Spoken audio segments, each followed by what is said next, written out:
Hi hello ಎಲ್ರಿಗೂ ಅರುಣಸ್ kitchen YouTube ಚಾನಲ್ಗೆ ಸ್ವಾಗತ. ಇನ್ನು ಯಾರ್ಯಾರು ನನ್ನ ಚಾನಲ್ಗೆ ಸಬ್ಸ್ಕ್ರೈಬ್ ಆಗಿಲ್ಲ ದಯವಿಟ್ಟು ಈಗಲೇ ಸಬ್ಸ್ಕ್ರೈಬ್ ಆಗಿ ಅಂತ ಹೇಳ್ತಾ, ಇವತ್ತು ನಾನು ಆಲೂಗಡ್ಡೆಯಿಂದ ಕ್ರಿಸ್ಪಿಯಾಗಿ ಯಾವ ರೀತಿ ಆಲೂ ಸ್ಟಿಕ್ ಮಾಡೋದು ಅಂತ ತೋರಿಸ್ಕೊಡ್ತೀನಿ. ಬನ್ನಿ ನೋಡ್ಕೊಂಬರೋಣ. ಮೊದಲನೇದಾಗಿ 2 ಆಲೂಗಡ್ಡೆನ ನಾನು ಬೇಯಿಸಿಟ್ಕೊಂಡು ಈ ರೀತಿ ಚೆನ್ನಾಗಿ ಸ್ಮ್ಯಾಶ್ ಮಾಡ್ಕೊತಾ ಇದ್ದೀನಿ.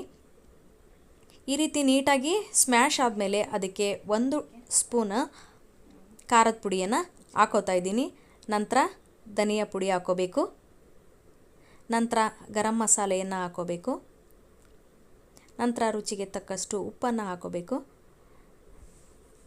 ಆಮೇಲೆ ಕೊತ್ತಂಬರಿ ಸೊಪ್ಪನ್ನು ಹಾಕ್ಕೊಂಡು 2 ಟೇಬಲ್ ಸ್ಪೂನು ಕಾರ್ನ್ ಫ್ಲೋರನ್ನು ಸೇರಿಸ್ಕೊತಾ ಇದ್ದೀನಿ.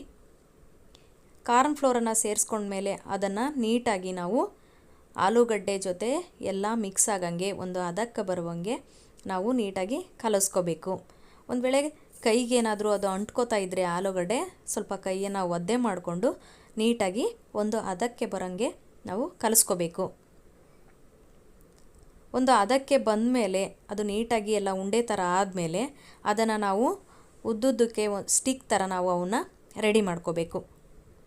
ನೋಡಿ, ರೆಡಿ ಮಾಡ್ಕೋತಾ ಇದ್ದೀನಿ. ಇವಾಗ ಈ ಥರ ಸ್ಟಿಕ್ ರೆಡಿ ಮಾಡ್ಕೊಂಡಾದಮೇಲೆ ಸ್ಟವ್ ಮೇಲೆ ಒಂದು ಬಾಣಲೆಗೆ ಎಣ್ಣೆ ಹಾಕ್ಕೊಂಡು ನೀಟಾಗಿ ಒಂದೊಂದೇ ಎಣ್ಣೆಗೆ ಬಿಟ್ಕೊಂಡು ನಾವು ಫ್ರೈ ಮಾಡ್ಕೋಬೇಕು. ನಿಜವಾಗ್ಲೂ ನೀವು ಕೂಡ ಮನೆಯಲ್ಲಿ ಒಂದು ಸರಿ ಟ್ರೈ ಮಾಡಿ. ತುಂಬಾ ಈಸಿ ಆದಂಥ ರೆಸಿಪಿ.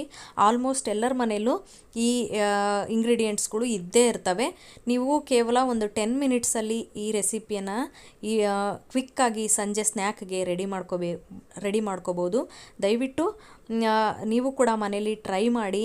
ಯಾವ ರೀತಿ ಬಂತು ಅನ್ನೋದನ್ನು ದಯವಿಟ್ಟು ಕಮೆಂಟಲ್ಲಿ ತಿಳಿಸಿ ಅಂತ ಹೇಳ್ತಾ, ಇನ್ನೂ ಯಾರು ನನ್ನ ಚಾನಲ್ಗೆ ಸಬ್ಸ್ಕ್ರೈಬ್ ಆಗಿಲ್ವೋ ದಯವಿಟ್ಟು ಸಬ್ಸ್ಕ್ರೈಬ್ ಆಗಿ, ಲೈಕ್ ಮಾಡಿ, ಶೇರ್ ಮಾಡಿ, ಕಮೆಂಟ್ ಮಾಡಿ, ನನಗೆ ಸಪೋರ್ಟ್ ಮಾಡಿ ಅಂತ ಹೇಳ್ತಾ, ಮುಂದಿನ ವಿಡಿಯೋದಲ್ಲಿ ಮತ್ತೊಂದು ಹೊಸ ರೆಸಿಪಿಯೊಂದಿಗೆ ನಿಮ್ಮನ್ನು ಭೇಟಿ ಮಾಡ್ತೀನಿ. ಎಲ್ರಿಗೂ ಧನ್ಯವಾದ.